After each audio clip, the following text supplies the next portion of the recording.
SFG20 launches Ratification and Compliance Committee to safeguard maintenance standards in the age of AI. Like, comment and subscribe for all the latest on our new videos.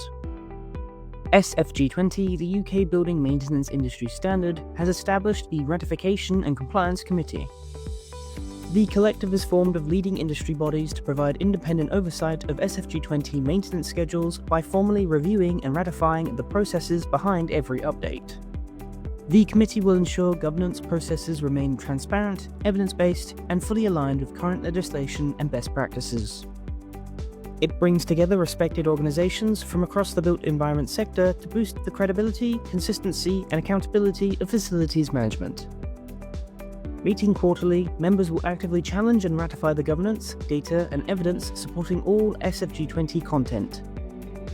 Andy Connolly-Horsley, Head of Compliance at SFG20, said, "For organisations that are seeking out AI agents and automated tools to take on the job of generating maintenance schedules, there is a growing risk that guidance could be produced at scale without the human experience and expertise required."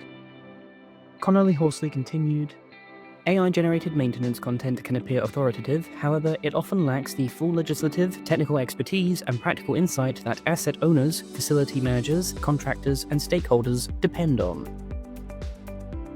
Connolly-Horsley added, "For a sector where both under and over maintenance carry real consequences for safety, cost, reputation, and legal liability, that is a gap the industry cannot afford to leave unaddressed."